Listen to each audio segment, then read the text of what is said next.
एक महर्षि दयानंद सरस्वती जी हुए। महर्षि दयानंद सरस्वती जी ने ही सबसे पहले कहा कि सभी कोई वेद पढ़ सकते हैं। आज आपके गले में मैं ये जो पवित्र देख रहा हूँ, किसका देन है? महर्षि दयानंद सरस्वती का देन है। पहले कहते थे कि केवल ब्राह्मण ही यजु पवित्र पहनेगा, दूसरा कोई नहीं पढ़ेगा।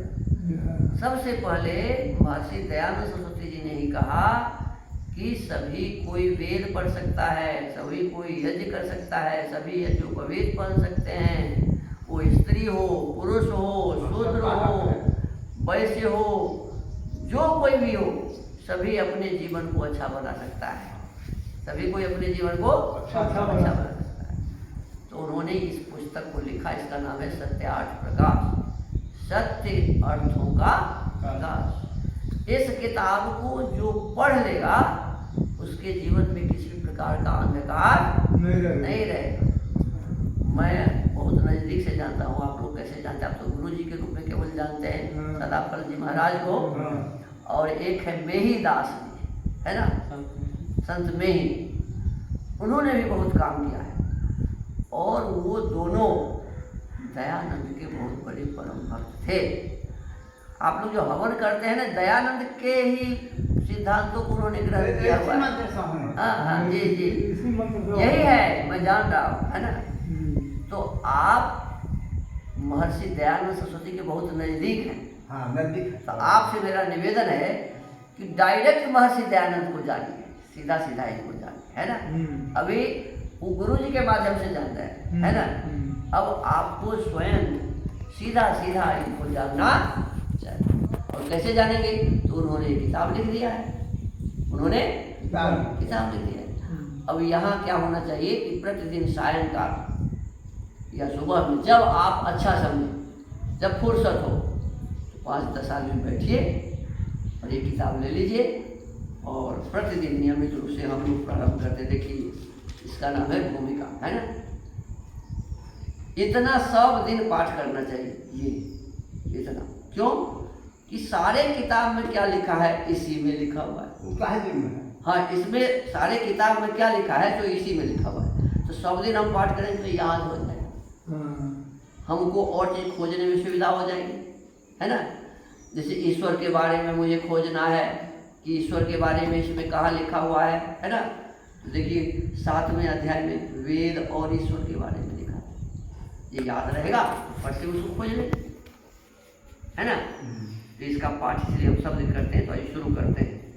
यह ग्रंथ अर्थात सत्यार्थ प्रकाश 14 समोल्लास अर्थात 14 विभागों में रचा गया है।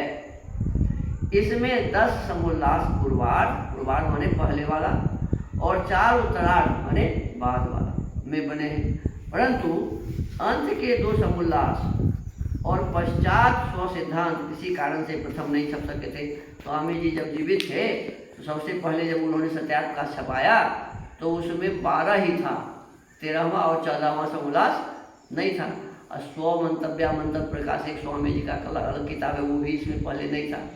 तो दूसरी बार जब छपाए तो उसमें इसको जोड़ दिए। वही कहते हैं कि अंत के 2 समोल्लास और पश्चात स्व सिद्धांत किसी कारण से प्रथम नहीं छप सके थे, अब वे भी छपा दिए हैं। प्रथम समोल्लास में ईश्वर के ओंकार आदि नामों की व्याख्या, भगवान के बहुत सारे नाम हैं, क्यों है उसका क्या अर्थ है, वो लिखे हुए हैं, पढ़ेंगे तो पता चलेगा। द्वितीय समोल्लास में संतानों की शिक्षा, अपने बच्चों को कैसी शिक्षा देनी चाहिए, दूसरा पढ़ेंगे तो पता चलेगा। तृतीय समोल्लास में ब्रह्मचर्य क्या है, पठन पाठन व्यवस्था, कैसे पढ़ने पढ़ाने की व्यवस्था करनी चाहिए, सत्य और असत्य ग्रंथ कौन कौन से हैं उनके नाम, और पढ़ने पढ़ाने की रीति, कैसे पढ़ना चाहिए कैसे पढ़ाना चाहिए, ये लिखा हुआ है तीसरा। चौथा समोल्लास में विवाह और गृहस्थाश्रम का व्यवहार, माने हम विवाह क्यों करते हैं, पति पत्नी का व्यवहार कैसा होना चाहिए। आजकल हम लोग बच्चों को ये बताते ही नहीं, इसीलिए सब उदंड होकर हो रहा है। पत्नी के साथ पति को कैसे व्यवहार करना चाहिए, पत्नी को अपने पति के साथ एक दूसरे के साथ कैसा व्यवहार बताते ही नहीं। जब हम ये पढ़ेंगे तो हमारे परिवार की महिलाओं को समझ में आएगा, है ना। तो महिलाओं के बीच में भी बैठा करके सत्संग करना चाहिए, सब बताना चाहिए। पंचम समोल्लास में वानप्रस्थ संन्यास आश्रम की विधि। अब जैसे बाबा जी हम लोग घूम रहे हैं, और बाबा जी ठगने के लिए भी घूमता है बहुत सारे, है ना जी। बहुत सारे बाबा जेल में बंद है ना, है बाबा जेल में क्यों कि बाबा जी किसे कहते हैं उसे समझ नहीं। तो 5वां अध्याय पढ़ेंगे तो पता चलेगा कि बाबा कैसा होना चाहिए। छठे समोल्लास में राजधर्म, अपना नेता कैसा होना चाहिए, प्रधानमंत्री, राष्ट्रपति, सांसद, विधायक, मुखिया, सरपंच, सब कैसा होना चाहिए, बीडीओ, सीईओ, कलेक्टर, एसपी, सब कैसा होना चाहिए, ये यदि जानना है तो छठा समोल्लास पढ़िए। 7वें समोल्लास में वेद क्या है और वेद में क्या लिखा हुआ है, ईश्वर कैसा है, कहाँ रहता है, ईश्वर को कैसे हम जानेंगे, ये 7वां समोल्लास में लिखा है ना।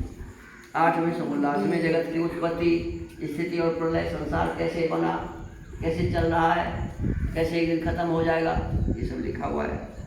9वें समोल्लास में विद्या, विद्या बंध और मोक्ष की व्याख्या। हम लोग मोक्ष के लिए तरसते रहते हैं कि मोक्ष कैसे मिलेगा, ये पढ़िए, 9वां समोल्लास को पता चल जाएगा। 10वें समोल्लास में आचार माने क्या करना चाहिए, अनाचार क्या नहीं करना चाहिए, भक्ष्या भक्ष माने क्या खाना चाहिए और क्या नहीं खाना चाहिए, ये लिखा है। 11वें समोल्लास में आर्यावर्ती मत मतांतर का खंडन मंडन विषय।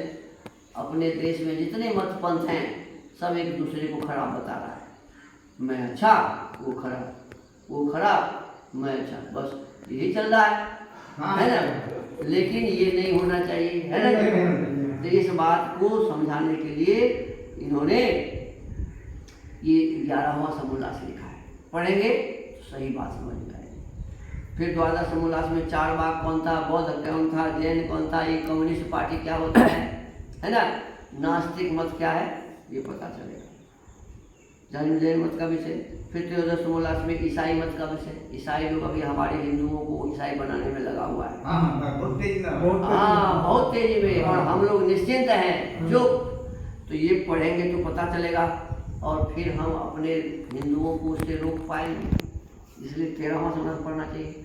और मुसलमान भी हमें, देखिए अभी शत्रुघ्न सिन्हा की बेटी मुसलमान से ब्याह कर लेंगे, बताया कि नहीं आप लोग, है बताइए, है।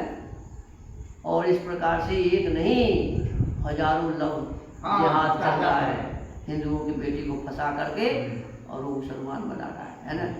तो कहने का मतलब है ये मुसलमान के विषय को समझने के लिए 14वां समोल्लास। और 14 समोल्लास के अंत में आर्यों के सनातन वेद मत की विशेषता व्याख्या लिखी है, हम लोगों को क्या करना चाहिए और क्या नहीं करना चाहिए। स्वामी जी कहते हैं जिसको मैं भी यथावत मानता हूँ। तो इस प्रकार से हमें इस ग्रंथ को ठीक से पढ़ना चाहिए और फिर प्रतिदिन कम से कम एक पन्ना, कितना, एक पन्ना प्रतिदिन इसको पढ़िए। जो समझ में नहीं आता है तो हमारा इसमें नंबर दिया हुआ है, तो उस नंबर पर फोन करके आप बात कर सकते हैं, इसलिए हमारा नंबर है ना। तो ये आपको प्रतिदिन करना चाहिए, मेरा विशेष प्रार्थना है। अब इसमें थोड़ा सा पढ़ लेते हैं।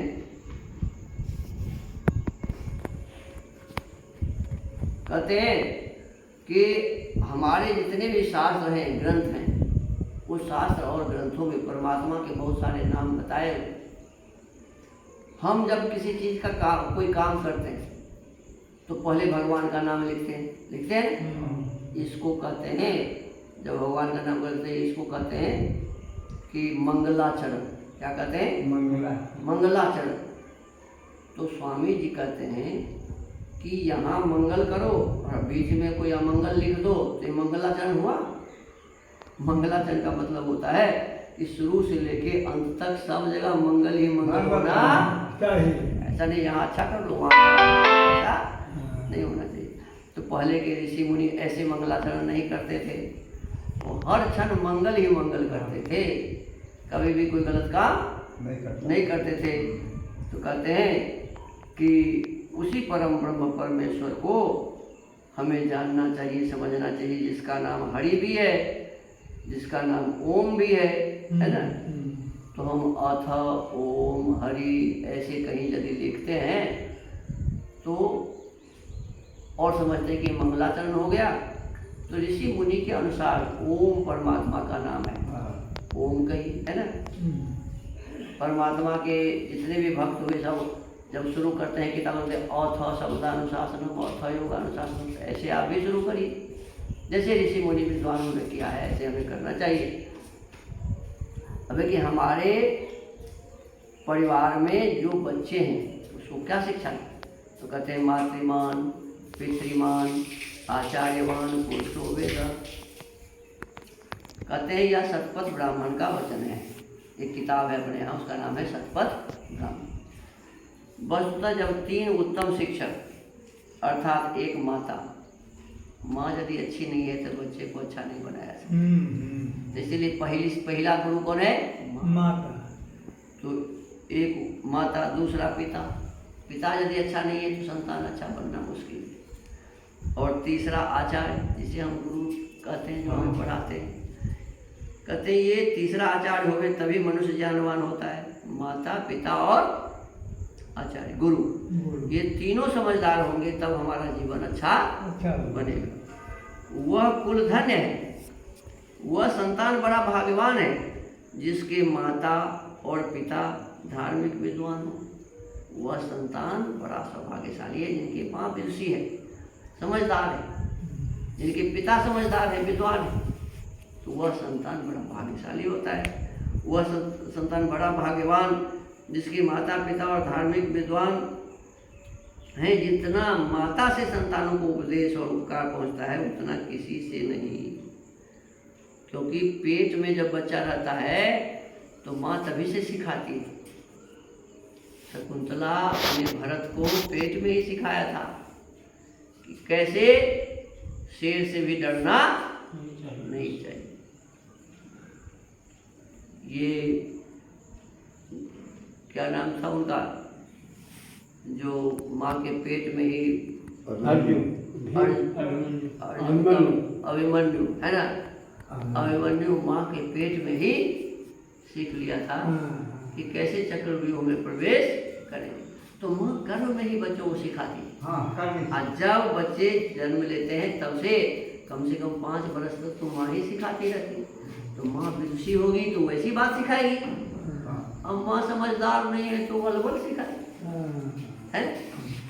इसलिए कहते हैं कि माँ सबसे बड़ी गुरु, बड़ा गुरु है। जितना माता से संतानों को उपदेश और उपकार पहुंचता है उतना किसी से नहीं। जैसे माता संतानों पर प्रेम उनका हित करना चाहती है उतना अन्य कोई नहीं करता। माँ जैसे अपने बच्चे को आगे बढ़ाना चाहती है उतना कोई नहीं। इसीलिए पितृमान मातृमान अर्थात प्रशस्ता धार्मिक की विदुषी माता विदते, जैसे सब मातृमान धन्य वह माता है कि जो गर्भाधान से लेकर जब तक पूरी विद्या न हो तब तक सुशीलता का उपदेश करे। अपने बच्चे को जब तक पूरा विद्या न हो जाए तब तक माता पिता और गुरु को उन्हें सही उपदेश करते रहना चाहिए। जैसे प्रतिदिन मेरा निवेदन है आप लोगों से, प्रतिदिन यहाँ एक स्वाध्याय का क्रम चलाएं और वेद शास्त्र के जो नियम है उस नियम के अनुसार यहाँ पठन पाठन हो। अपना जीवन अच्छा हमारा बने और हमारे माध्यम समाज अच्छा बने। इसी के साथ इस स्वाध्याय के क्रम को यही विराम देते हैं। सबको नमस्ते। आइए।